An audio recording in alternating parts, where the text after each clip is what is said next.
Technique को लगाओगे तो आपको क्या क्या प्रॉब्लम्स फेस करोगे और आप 90 प्लस स्कोर करना चाहते हैं। जो आरडी शर्मा मैं डिक्लेयर कर दूंगा वो बोर्ड्स में आज तक पूछी ही नहीं गई है। और 90 प्लस स्कोर करना एक अलग आर्ट है, उनके जैसे और दूसरे कोई क्वेश्चन नहीं है, वो क्वेश्चन आपको करने होते हैं। 40% आप स्किप कर सकते हैं कि आपको ना बिल्कुल भी परेशान होने की जरूरत नहीं है।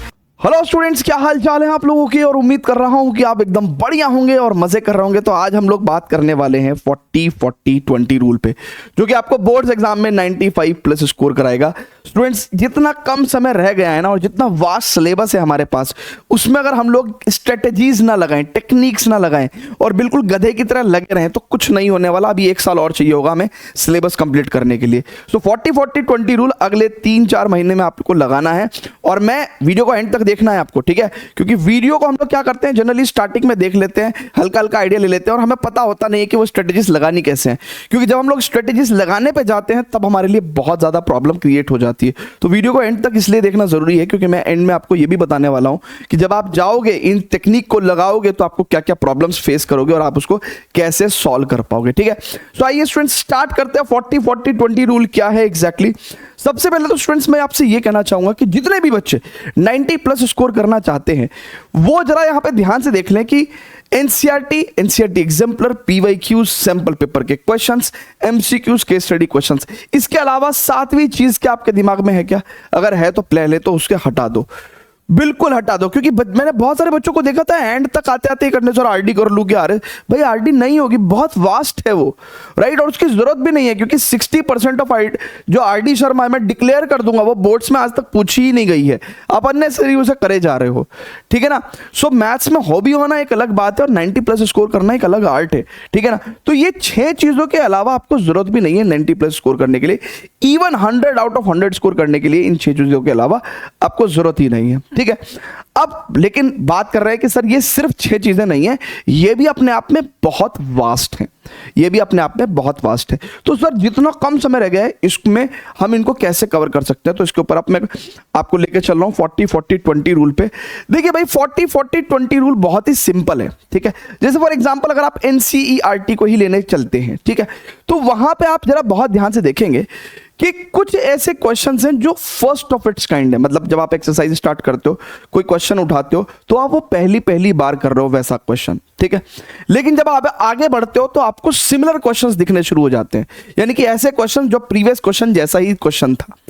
ऐसे क्वेश्चन को करने से सिर्फ हमारी प्रैक्टिस होती है लेकिन हमारी नॉलेज नहीं बढ़ रही होती और हम वैरायटी ऑफ क्वेश्चंस भी नहीं कर रहे होते, हम सिर्फ सिमिलर क्वेश्चन कर रहे होते। लेकिन जब समय बहुत कम है तो हमें सिमिलर क्वेश्चन करने से ज्यादा फायदा नहीं मिलेगा, रादर हमें वैरायटी ऑफ क्वेश्चन करने से ज्यादा फायदा मिलेगा।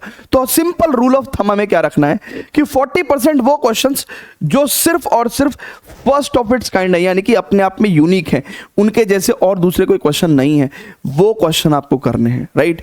बाकी जब आप आगे बढ़ते हैं और जो भी क्वेश्चन आपको सिमिलर दिखाई दे, यानी कि यार ये तो पिछले क्वेश्चन जैसा ही था, ऐसा क्वेश्चन या फिर कोई भी क्वेश्चन जो इजी हो और आप माइंड में सिर्फ पढ़ के सॉल्व कर दोगे कि अरे हाँ यार ये वाली प्रॉपर्टी लगेगी और ये सॉल्व हो जाएगा, ऐसे क्वेश्चंस को स्टूडेंट्स स्किप कर दें।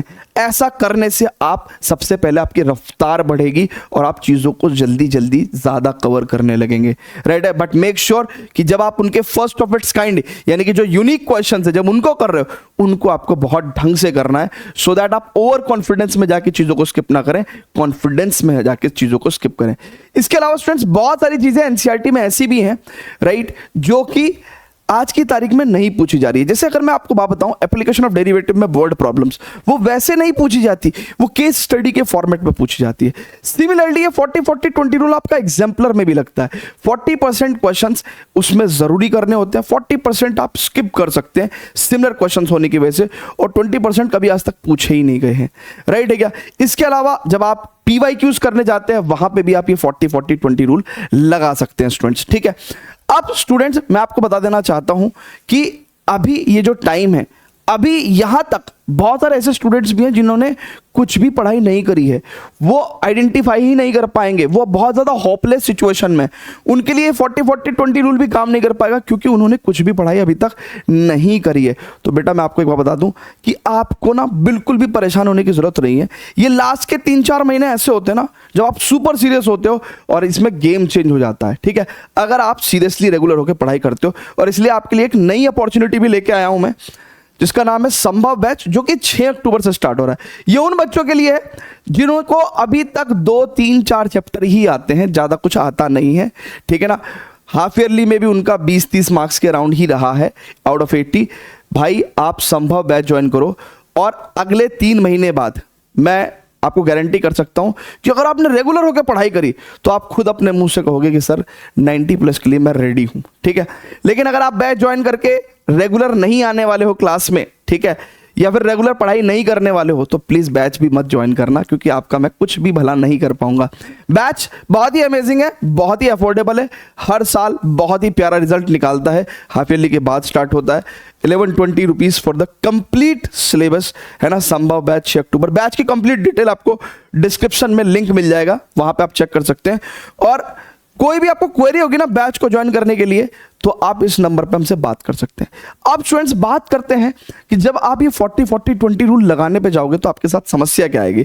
समस्या ये आएगी कि आपको खुद पता ही नहीं होगा कि यार चलो आप first of its kind question कर लोगे, सिमिलर क्वेश्चन को आप स्किप भी कर दोगे, इजी क्वेश्चन को आप स्किप भी कर दोगे, लेकिन आपको कैसे आइडिया लगेगा कि यार ये क्वेश्चन बोर्ड में आता है या नहीं आता है, या आएगा या नहीं आएगा। उसका सबसे बेस्ट रेफरेंस ये है स्टूडेंट्स, ये जो रीसेंट प्रीवियस ईयर के जो पेपर्स हैं, यानी कि 2025, 24, 23, ज्यादा की बात नहीं कर रहा हूं, 23, 24, 25 का आप हर चैप्टर का पीवाईक्यू को रेफर करिए जब आप चैप्टर स्टार्ट करें, क्योंकि मोस्टली चैप्टर आपने पढ़ लिए हैं तभी आप पीवाईक्यूज करने जाते हैं, राइट है क्या।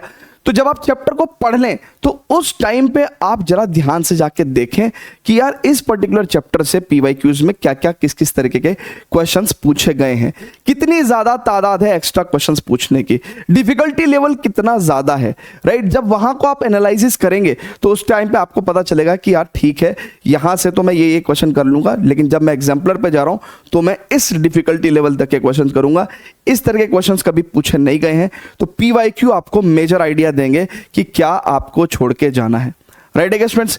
बाकी चैनल पे बने रहें और बहुत ही सारी अमेजिंग वीडियोस आपके लिए आती रहेंगी। लव यू ऑल बच्चों, see you very soon in the next video, bye bye.